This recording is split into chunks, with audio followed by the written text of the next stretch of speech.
Brothers and sisters, you're on the greatest colossal on the planet Earth. Not the Sphinx.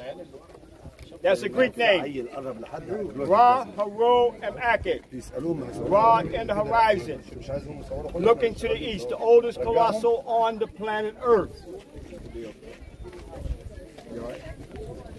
The oldest colossal on the planet Earth, 240 feet long and over 66 feet high. The Nimitz crown that you see here.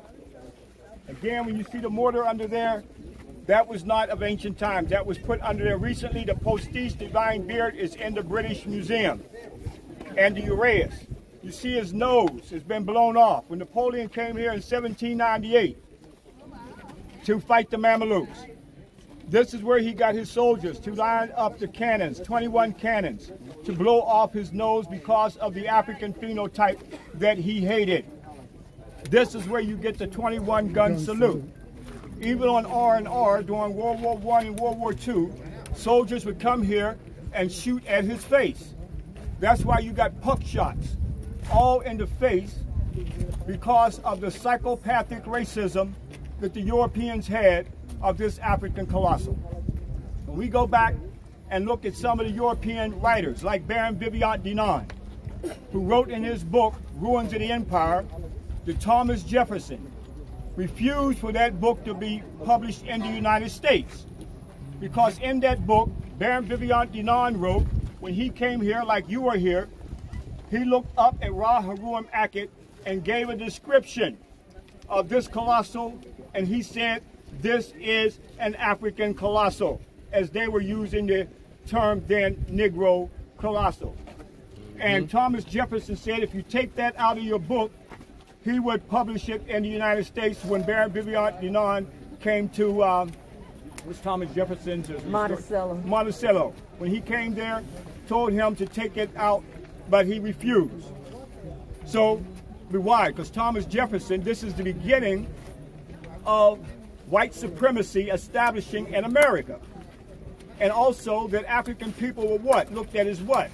To make slavery work, 3/5 of a human being. So Baron Vivian Dinan is writing about the origin of civilization right here in the northeast corner of Africa where you are right now, and all down through the millenniums. All the invasions that came here, they had to look up at the oldest colossal, and you look at the phenotype and see that the phenotype of that African colossal, anyone can look at that colossal and clearly see who he is when you look at the phenotype of that African colossal that we see right here. That's right. Come on. That dream stone that you see down there between the paws was put there by Menkaperatu Himes, the 4th of the 18th dynasty. This colossal was already owed to him. He was covered up into his neck in sand. Why it's called the dream stone? Because HeruemAkhet came to Menkaperatu Himes, the 4th, in a dream and said, if you dig me from the sand, I will make you the next Nisu, or king.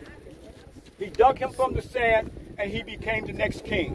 That tells us that this is the oldest spiritual structure on the planet Earth, where rituals took place right here. The idea of those of you who are in the craft, who are in the Masonic craft, and you have to know about HeruemAkhet being raised by Solomon to 33 degrees of the living perpendicular. But that was started right here thousands of years ago, before there was a Solomon, dated at only 900 years BCE. This colossal going back thousands of years.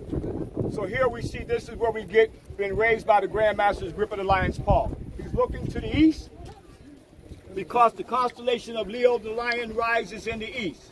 When the constellation of Leo rises to the east, it corresponds to the constellation of what? Orion. That means he was connected to his father in the constellation. So this was all a spiritual, cosmic journey that they called the Rasta. That means that this whole Giza Plateau was about a spiritual ascension into the cosmos that we call going into heaven today. And the three major cosmic events that took place was the constellation Orion, Sybil Siptah, that would be Ceres, and also the sun, which is Heru. That is the spiritual triad that represented Asar, Aset, and Heru. And the Zeptepi, or the first time, long before there was a Genesis story, long before this Hebrew story of the beginning, that prototype started here called the Zep Tepi. Zep Tepi was that beginning that started with Asar, Aset, and Uru, and the creation story of Kemet started right here. That means that long before there was a Cain and Abel story, it was Asar and Set. Set being the evil brother that kills the good brother. And this is how the Hebrew religion plagiarized in the making of its religion from ancient Kemet. Yes, sir. After all, these stories go back and predate the Hebrew religion by thousands of years. Okay? So this is the fact. One can believe a whole lot of things, but that doesn't make it fact. Okay? So most religions are around belief. All right? So here, we are here to think and bring out the facts. So again, this is an ancient spiritual story. So we wanted to bring that out. And down here below, we see the stones here that shows a connection with the zodiac. When the sun going through the 12 zodiac, and you're going to see that when we get to Dandarai, you're going to see the actual zodiac. So let Abdul give you some other details on the structure here.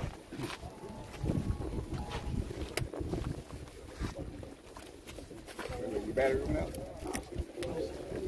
Resurrect your battery. And I forgot to say that low-life pedophile Thomas Jefferson, who raped Sally Hemings. There was no love affair. All right. Okay. Yes, brothers and sisters, you must have heard of the clairvoyant called Kwesi. When he said that the Great Pyramid was built by people from the lost continent, Something always lost. Atlantis, and that the records of Atlantis will be discovered in the second millennium under the feet of the Sphinx. As a matter of fact, we have excavated the whole area up and down, and nothing was ever found. They have made several and hundred attempts to bribe people and to come themselves and to dig under the Sphinx, but they were always stopped by the honest Egyptian officials, except a few of them tried to help, as a matter of fact, but they were always stopped. And then the year 2000 came, you remember, and everybody was expecting the computers to stop working, and everybody was coming here and expecting to find those records of the lost continent. But there is no lost continent. It's all imagination of Plato and the Greek philosophers. There is no. Why is the Great Pyramid alone built by aliens? Because they did not study the whole context of other pyramids. They did not see the evolution of pyramids from the step to the bent to the giant and then to the little heap of mud now remaining on earth. Okay? Now this great statue is the largest monolithic piece of stone carved into a statue on the planet Earth. And the published or the mainstream dating is to Khafra 4,500 years ago. But it could be even older than Khafra, it could be even 10,000 years ago, but the face was recarved to resemble the features of Khafra only 2600 BC. You could see the traces of color. You could see how big is the face, 33 feet wide. And the ear alone is around 6 feet high. You could fit into the ear itself. It is 65 feet from the crown to the pose and 190 feet from the back. You will ask later, did we see the tail of the Sphinx? Yes, we did. It's over there. It's coiled over there. Yeah? So remember to look at the tail of the Sphinx, because in the museum you will see the beautiful intact sphinxes or HeruemAkhet with beautiful coiled tails like the lion's tails coiled at the back. This was also cut and carved in the same manner. What we can do is walk to the end here. Walk to the end. Then we can see the colossus. Take the group picture for Chris or after? Group picture. Group We picture. come back down.